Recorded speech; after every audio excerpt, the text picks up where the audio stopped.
What's in that blue painter's tape in your gas cap key there? Yeah. Is your steering stop. Oh, it came out? It can't. That's what, dude, I almost dumped your bike in the shop. This was not the outcome I was hoping for. If you've been following along, you will know the story of this Ducati Diavel V4, but if you haven't, let me give you a quick rundown. I received this Ducati fully wrecked, and I mean completely wrecked. And we have taken it over these last few months from completely wrecked to a beautiful example of a really cool custom Diavel. And recently, we got it all buttoned up. And what I was hoping to do was to take it to Ducati, have them look it over, give me the green light, and allow me to ride into the sunset. But as you just saw, that is not how the story has ended.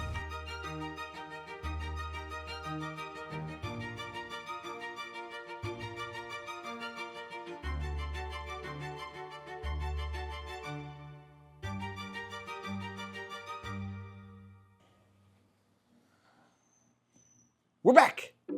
We are back from Ducati with the illustrious Ducati Diavel V4, and unfortunately, we have issues. So, a quick recap. For those of you who haven't been following along or are just joining us today, this is my 2024 Ducati Diavel V4, and it was very wrecked not too long ago. At this point, it was a little bit ago, but not too long ago. And most recently, we took this Ducati to the Ducati dealership to look over all of our repairs. And there's a lot of them. Now, Ducati did have a couple of nice things to say about this motorcycle since the repair. Like, they really appreciated that a lot of it was OEM, except for these air ducts here, which are not OEM, at least halfway not OEM. These are OEM. The carbon is not OEM. They said that everything looked like it was in its right place. It was up to spec, which is fantastic. There are a few things that they said are amiss on the motorcycle, and some of them are fairly small, and some of them are not so small. So let's take a look at those. So right off the bat, they said that the clutch line, which you can see right down here, is not secured where it's supposed to be, which is this little notch down there. It's really just supposed to slip back in there. So that's an easy fix. It's really just pulling the line back into its original spot, and that's really easy to do. The next thing was that the rear brake was a little squishy, and that to me is something that I was prepared for, didn't ask them to look into because the rear of the bike was in really good shape, but it was something that they noted and I'll take into consideration. Another thing that they noticed, and maybe some of you eagle-eyed viewers would have noticed it yourself as well, but this front turn signal is actually broken and held on by some zip ties, and they noticed that, maybe you noticed that, but I wasn't too worried about it because eventually I would like to replace these front turn signals with something a little bit more sleek, and so I wasn't too worried about it. And now onto some of the bigger issues on the motorcycle. Now, this first one isn't super big, but it was a big deal when it happened. When I dropped the motorcycle off and handed the keys over to the mechanic at the dealership, he took the bike, went around the corner, it was out of sight. What I later found out was when they went around the corner, this little bolt fell out of the motorcycle and it jammed things up and they almost dropped the bike then and there. What this is the steering stop bolt. And really what it does is it just stops the steering from going all the way right or all the way left. That way you're not turning all the way and your front dives to the ground. From what they said, it seems like the threads on the actual triple tree are damaged, and so that's why this fell out. Doesn't make a whole lot of sense to me, but I'm gonna take a look at it regardless. So not a huge deal, but it did almost cost me the paint job on the bike. So kind of a big deal. All right, and last but definitely not least, you guessed it, the suspension. Now, from what we can tell, from what the mechanics have kind of diagnosed just by what is happening with this motorcycle, they suspect that these forks are bent. If you've been around this channel for any length of time, you will know that these forks are the bane of my existence. I sent them out to Washington to get rebuilt, to get straightened out. It took months and months and months, and I finally got them back, and they are still bent. Now, we don't know that for sure, but there were a couple of telltale signs that even I noticed having them here and then taking them to Ducati that made me very nervous and then were further solidified upon hearing the diagnosis from Ducati. And unfortunately, I can probably even show you what I'm talking about. So let's try it if we can. So one of the things that was fairly recognizable right off the bat was just how stiff these forks are.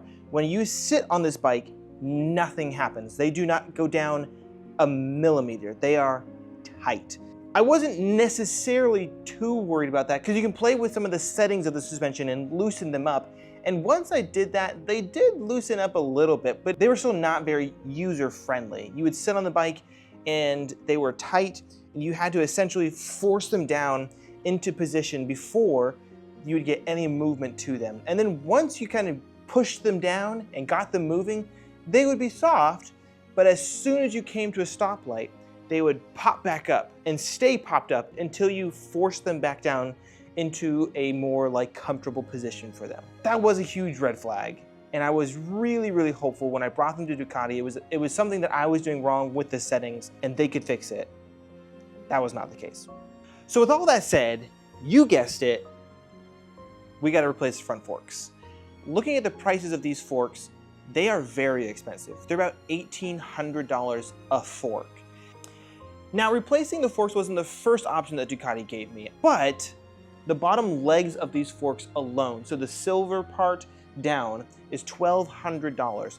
And when in the accident, that's going to be one of the first things that bends. And so to replace that, you're looking at a $1,200 part plus shipping, plus the hourly rate to fix them, all of that, and it's going to run you past the cost of the whole thing being shipped from Italy.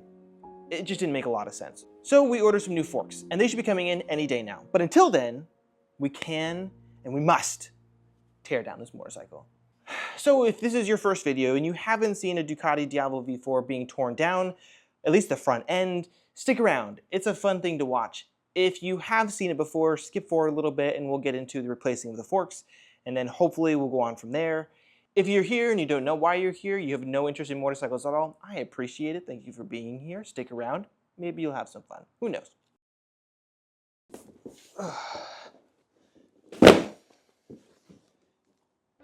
New forks. Brand new from Italy, no doubt. We're gonna unbox these and we're gonna get them on this motorcycle. But before we do that, there are some steps that we need to take in order to prep this bike to accept these new forks.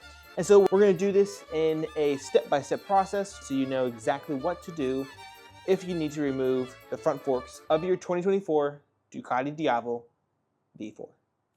So let's get to step number 1, which is going to be removing all non-essentials from the front of this motorcycle. What that's going to include are the fairings, the hood, the mudguard here, as well as the headlight, this here. All these things are just either stuck on, which this just pulls off, or bolted on here and here, and so those can be very easy to remove right off the bat. Like I said, removing this upper fairing cap is super easy. It is literally held in by these 3 grommets, and then there's a bracket that keeps it in its place that you can remove with these 2 bolts. And to remove this headlight, it's just 2 nuts really that are holding it on to the bike. There are 2 bolts on the back side of this headlight here, held on by 2 nuts that you can unscrew. If you turn your handlebars all the way to the right or to the left, you should be able to see those very easily, and then just undo those, lift the headlight out of its spot, and be good to go from there. Now that the bolts are out, we should be able to just lift this out of place and pull the wire out. Awesome. And then you have your headlight. Great. There are 2 washers on the back of these bolts here. Don't lose those. You will regret it. Great. Now that we're here, I do want to go ahead and look at the steering stop bolt and see what the issue is, but looking at it, it doesn't look damaged, which is really good for me. And what might have happened is that the bolt just wasn't tightened on. The bolt just wasn't tightened down enough. And so that over a little bit of riding, it just wiggled free and fell out of the bike, which hopefully that's the case. I know you can't really see it through the video, but let's see if we can get the threads. I don't think so. Oh, there you go. So you can see the threads there and they don't look damaged. It looks really well intact. So I don't know. We'll see. I'm going to try putting it back in and tighten it down and we'll go from there. Let's see. Oh. Maybe? Well, you know what? I actually have a brand new one. So this goes like so. Yeah, that's okay. Well, that works well. There you are. Oh, okay. So it's at the very end. The thread must have been a wee bit off. That's good for me because that's going to save me any sort of manufacturing of new threads. It just pushed right in from the opposite side. So my guess is, for whatever reason, the threads going in from behind were damaged in some way. Probably from the accident. I had ordered that part anyways, so we have that brand new. It went in perfectly fine. Very happy with that. I gotta find the nut that goes to it, tighten that down, and be good to go from there. And now that we're on to the last step of removing this mud flap, I'm actually deciding to move on to step number 2, which is to remove the front wheel. And now I'm skipping the mudguard because removing the mudguard is going to be easier actually with the wheel off. There's some bolts underneath it that are holding the brake lines in place, and so without the wheel there, it's actually going to be easier to remove this mudguard. So, step number 2, front wheel. So before getting the wheel off, we do have to lift it off the ground a little bit. To do that, you will need a jack of some sort. Mine's just a little car jack, but I put a piece of wood into here so I don't try not to damage anything. Right smack dab in the middle. Lift up slowly, make sure. Ooh, did you see that? Did you see how the front fork just popped up? That's what we're dealing with. That's the annoyance of this whole thing. All right. Ooh, that is leaning.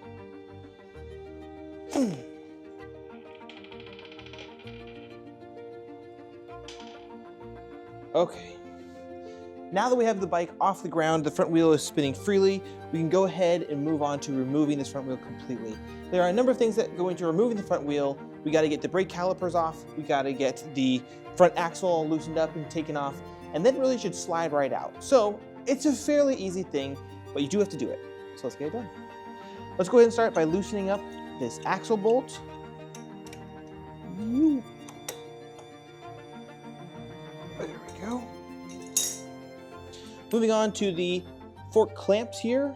I don't know what they're called. These bolts that clamp down to the axle, we're going to loosen those up. Should be able to take the nut off here, and that should be able to come out fairly easily. I have to loosen these up just a snug more. These all seem really loose, which is good. All right, I'll just use the old one.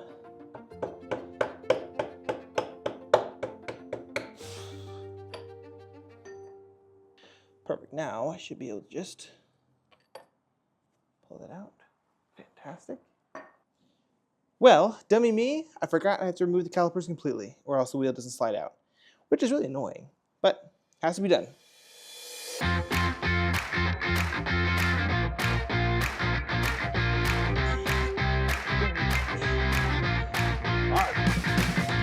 I gotta take the other one off anyways because the whole thing's attached to the... I'm an idiot. I gotta take the other one off because that's attached to the fork and the fork's gotta come off. Oh, dear. Idiot. Alright, let's get this one off. Get that one.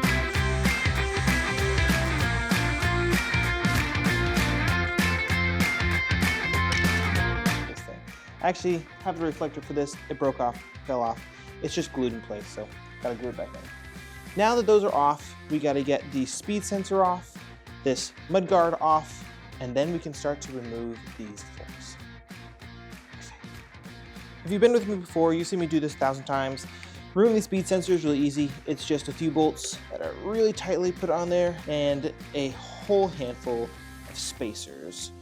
Last but not least, we have the mudguard. And the mudguard is really simple. It's just 2 bolts on either side of it, attaching them to the forks, and then a nut underneath that is holding the brake lines in place. Remove those 5 things, take the mudguard out, and we should be golden to remove these forks.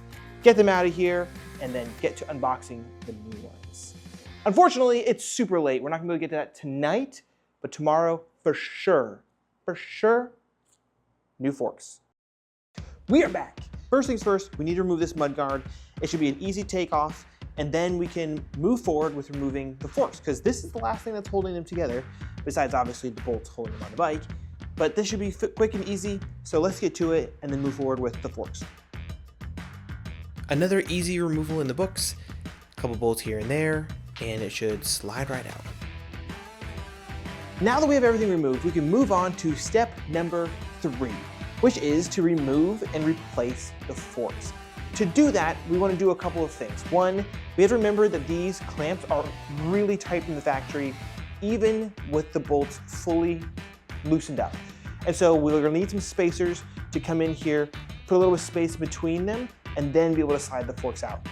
Number 2 is once we get the forks out and we want to put the new forks in, we need to loosen up the back bolt that has everything tightened down and keeps it aligned, because we want to make sure that the top and the bottom clamps can move independently, so when the new forks go in, because we know they're perfectly straight because they're from the factory, everything can line up perfectly. So that's the plan. Let's move forward and unbox these new forks. Truth be told, I have already opened this box and taken a look at the fork. It looks great, but I can show you what that looks like to open it up and look at it for real. Ooh. Ah. Ooh. Okay, it does look really good. It's just perfect, and I love it. It's perfect. New fork there. These forks, get out of here. Next step is to loosen up the old forks and then add spacers in, slide the old forks out, slide the new forks back in. 2. All right, super loose. Great, great, great. Now we're gonna add some spacers, slide this puppy out of here. It always blows me away how tight these clamps are and how Ducati manages not to leave a single scratch on these forks when installing them in the first place. There we go. One fork removed. I don't know how they do it, I don't know how I'm gonna do it, but we're gonna try our best. So here's the thing. We have the forks all pulled out, and there's a possibility that one or both of the clamps are bent as well, or the clamps are the culprits, that the clamps themselves are what is bent and causing the issues. I won't know until the new forks go in and I get everything buttoned up to a degree. I can get the forks in, put the wheel on, and test it then and know for sure. I'm really, really hoping that's not the case. If that's the case, it's more parts ordered, more money spent, more time spent on just this whole front end. And if I do have to replace these, that is the whole top again coming off. Right now, this was easy. This is just forks in, forks out, forks in. Replacing these is tearing down the whole stem of the front again. And I really, really don't want to do that. But we're gonna cross our fingers and we're gonna move forward. So fingers crossed, we're gonna install the new forks, get that wheel put in, and test this bad boy out. Say a prayer for me, I'd really appreciate it.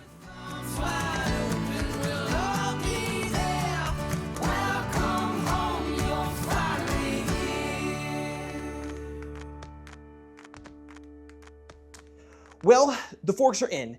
We have a couple of things we need to do. We need to tighten up these bolts, these clamp bolts here, 22 Newton meters of torque. Gotta make sure that's correct. And then put the wheel on, and then I'm gonna put the bike down, give it a good couple pumps, make sure that the forks are working correctly, that they seem to be good to go, and then I will tighten up the bolt in the back. You wanna make sure that the clamps are aligned before you tighten up that bolt in the back. So gonna do that in that order, and then go from there.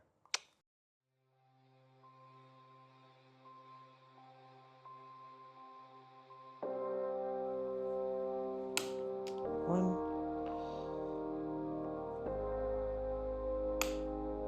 Okay, there you are.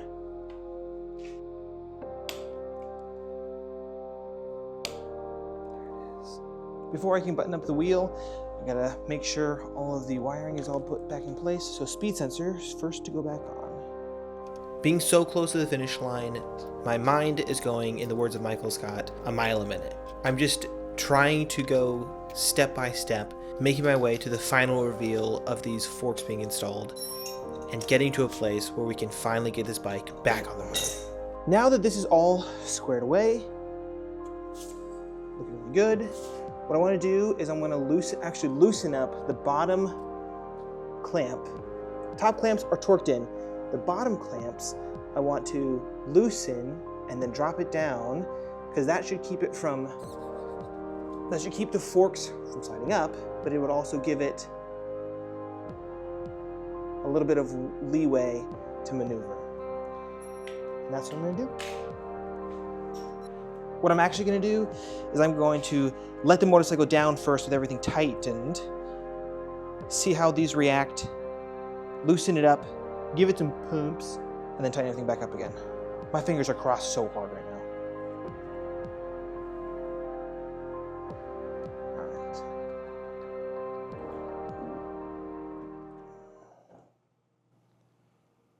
Oh no.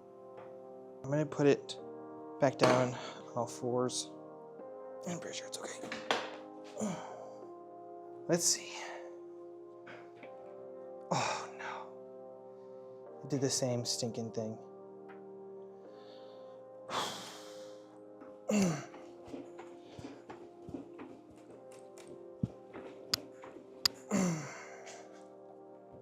No. It's doing the same thing. Yep. You see that? See what does that? The top are torqued to spec. 22 newton meters of torque on the top. These are brand new forks. It should not be doing that. Well, with that being the case, looks like we're going to be ordering some more parts. That is going to be it for this episode. I am so sorry that this bike is not ready to ride yet. I'm sorry for you, I'm sorry for me, I'm sorry for my wallet. With that, thank you so much for watching. If you enjoyed these videos so far, please consider subscribing. Drop me a like, drop me a comment. If you have any idea what is going on with this motorcycle, for the love of all things holy, please reach out to me and tell me what to fix. Thank you again. We will see you next time. We will get this bike fixed. We will. Goodbye.